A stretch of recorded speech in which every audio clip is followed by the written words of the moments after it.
the great adventure was only beginning. The sun was rising as the steamer Mongolia left the port of Suez. Its engines turned steadily as it entered the narrow waters of the Red Sea. For many of the passengers, this was their first view of the desert coast of Arabia.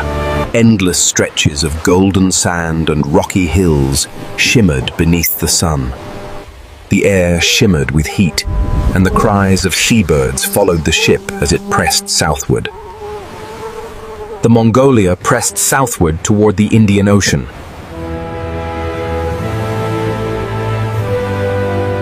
For Phileas Fogg, the departure was no different from the turning of a page in a timetable.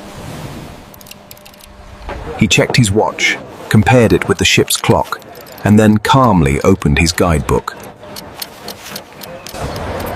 He noted the distance to Bombay. His entire fortune depended on such calculations. And yet his face showed no trace of worry. Passepartout, however, was in awe. The world grows larger every day.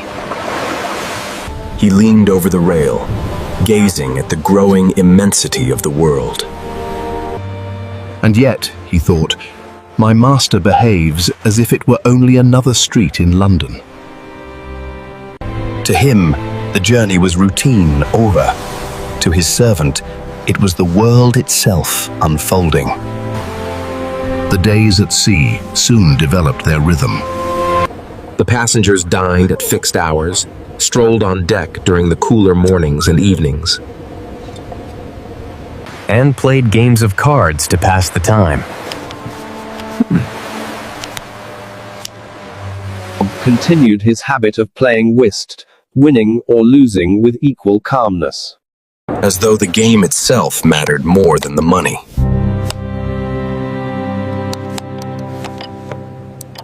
Passepartout, meanwhile, enjoyed exploring the ship.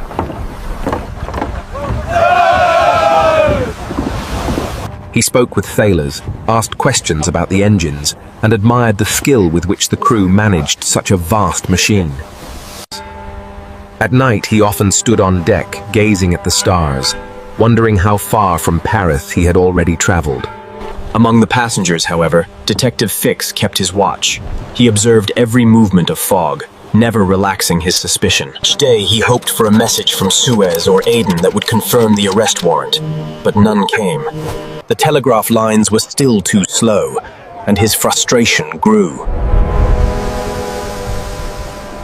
Through the Red Sea, the Mongolia sailed down the long body of the Red Sea, passing barren coastlines and the occasional Arab dhow with its triangular sail. The heat became oppressive, and the air thick with salt and dust. Many passengers hid below decks.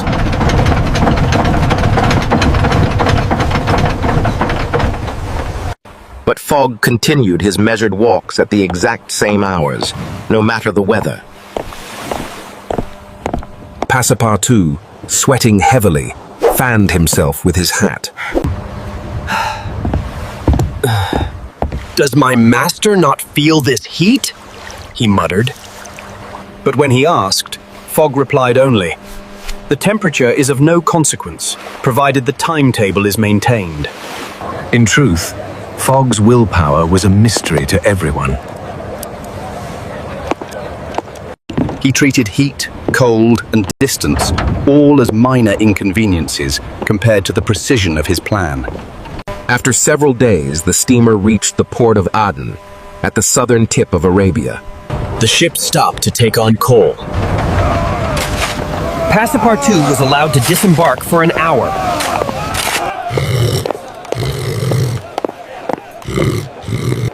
For him, every sight was exotic, every sound a discovery.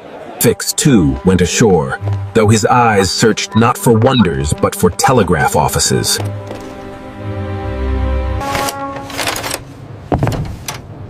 Still no reply from London. He clenched his fists. "The warrant must arrive in Bombay," he told himself. It must!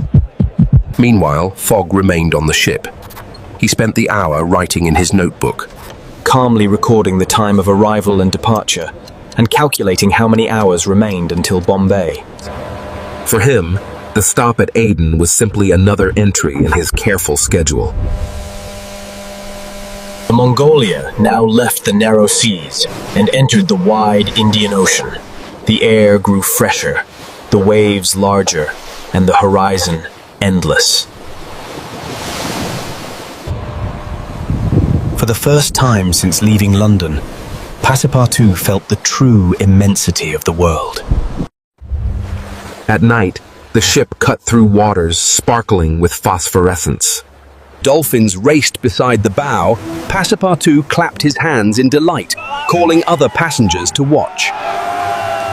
Even Fix, though troubled, could not help admiring the sight. The voyage across the Indian Ocean lasted 13 days. The weather remained fair, and the engines of the Mongolia worked without failure. Each sunrise brought them closer to India. Fogg's calm never broke. He played cards, walked the deck, and read his guidebook. Finally, the morning came when the coast of India appeared on the horizon. At first it was only a thin blue line, then the shapes of hills, and finally the towers and domes of Bombay. The crowded harbor was alive with ships from every nation, from British steamers to Indian dhows and Chinese junks. On the docks he saw elephants, oxen, and endless lines of workers carrying goods. This is truly another world. Fogg, however, stepped ashore with his usual calm. He checked his watch, confirmed the departure of the train to Calcutta, and walked straight toward the ticket office. Fix followed closely, his heart beating faster.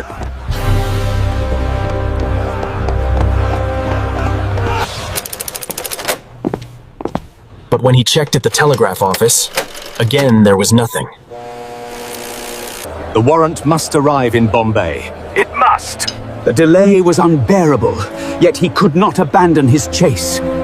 Passepartout, meanwhile, begged his master for a few minutes to see the city.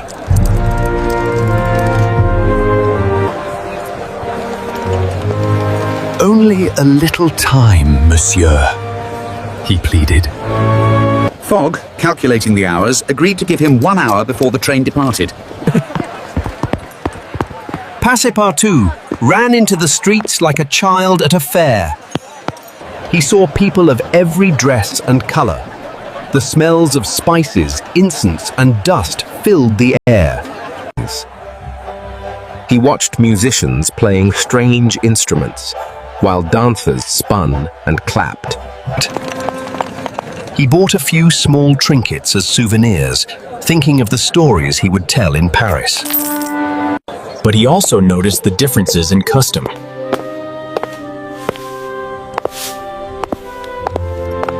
When he entered a Hindu temple out of curiosity, the priests shouted angrily and drove him out, for his shoes had polluted the holy ground. Red-faced and confused, he fled the temple, chased by the priests' shouts. He realized that traveling the world meant not only seeing new wonders, but also respecting unfamiliar traditions.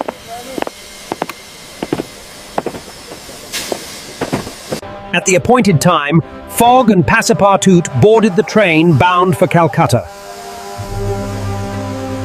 The carriages were crowded, the heat stifling. But the train represented the modern power of the British Empire in India. for Fogg, it was another link in the great chain of his plan. For Passepartout, it was the beginning of an adventure he could scarcely imagine. As the train pulled out of Bombay, Fix stood on the platform, torn between anger and determination. The warrant will arrive in Calcutta, if not here, he swore. And so, boarding the same train, he continued his pursuit. The great subcontinent of India lay before them, with its vast rivers, dense forests, and crowded cities. For Fogg, it was only the next stage on the timetable. For Passepartout, it was the heart of an extraordinary journey. For Fix, it was the chance to prove his suspicion. The adventure pressed on.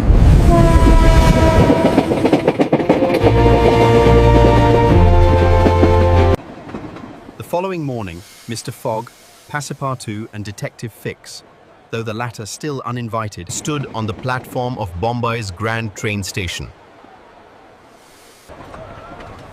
The air was hot even at dawn, filled with the sounds of vendors shouting and engines hissing. The newly built railway line was a marvel of British engineering, stretching eastward across India. It promised to carry travelers from Bombay through the jungles and plains to the holy city of Allahabad, and onward to Calcutta on the banks of the Ganges. Phileas Fogg purchased the tickets without hesitation, his calm face betraying no excitement. Passepartout, however, could barely contain his amazement. He had never seen so many different people together in one place.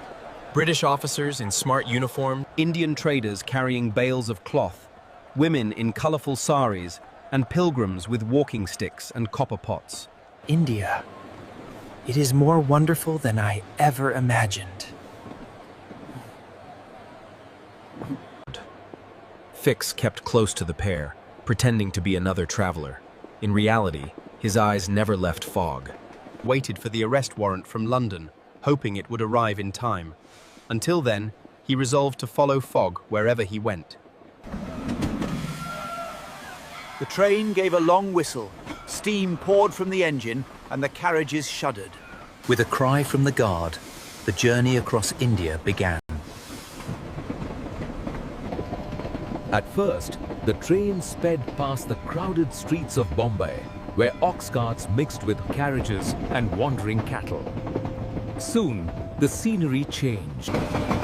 Palm trees waved gently in the breeze. Villages with mud houses and thatched roofs appeared, and farmers worked in the rice fields, their feet sinking in the water.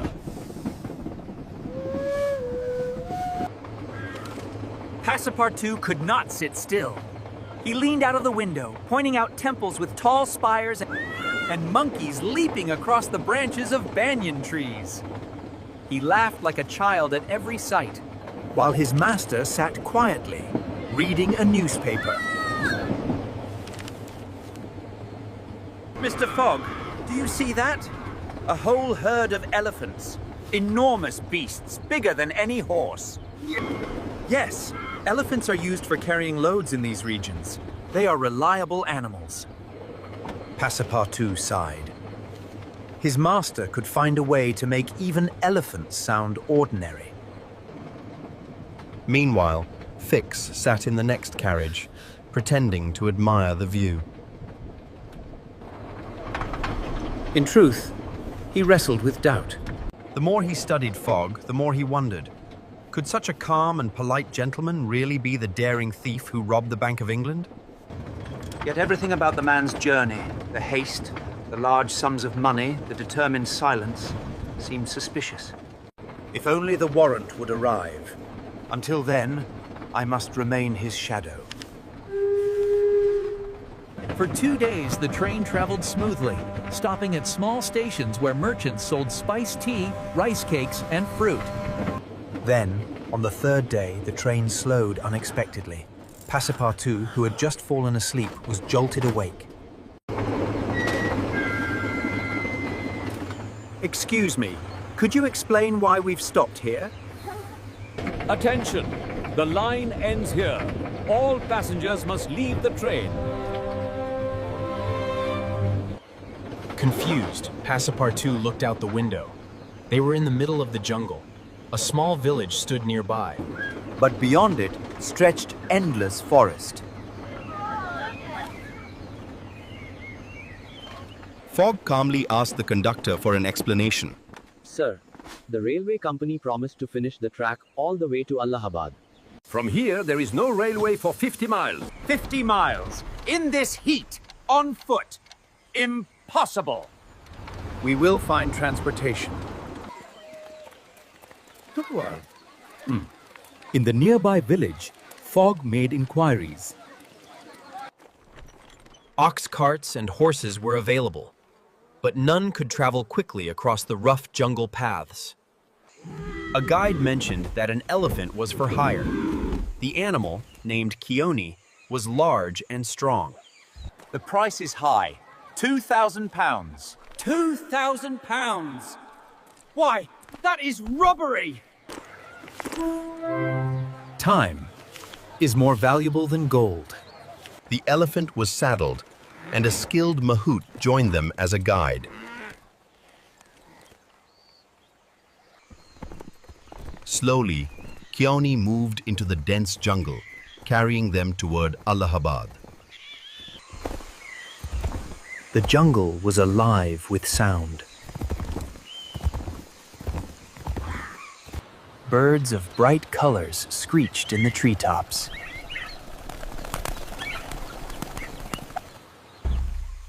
Insects buzzed like tiny drums as Keone moved deeper into the jungle. Occasionally, a tiger's roar echoed in the distance, causing Passepartout to clutch the saddle tightly. "Do not worry," said the mahout calmly. "Tigers rarely attack elephants." Sunlight filtered through the tall trees, and the air smelled of flowers and spice. They passed small villages where children stared wide-eyed at the foreign travelers on the great elephant. Fogg remained calm, studying his watch frequently to ensure they were still on schedule. Fix, on the other hand, grew restless. Every hour that passed felt like a chance for his suspect to escape justice. On the second day of their jungle crossing, they heard distant cries. The mahout slowed Keone and raised his hand.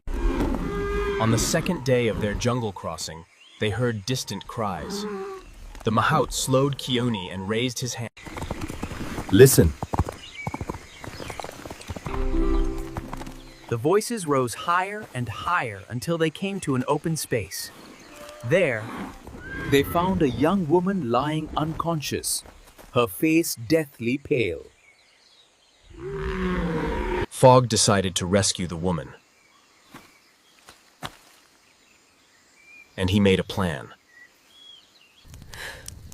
Aouda was the daughter of a wealthy merchant, driven into tragedy after her husband's death. You have saved my life. No thanks are necessary. It was the right thing to do. Monsieur Fogg, you are the bravest man I have ever known. Even Fix, though still suspicious, felt a grudging respect. He had not expected such courage from his so-called criminal. With Aouda now part of their group, the journey to Allahabad continued. Keone carried them steadily until at last, after days of hardship, the railway line appeared again. Fogg paid the mahout generously and released Keone to him, with Aouda seated safely beside them. the party boarded the train once more, bound for Calcutta. Fogg had lost money and time, but he had gained something far more valuable: a key, a human life saved.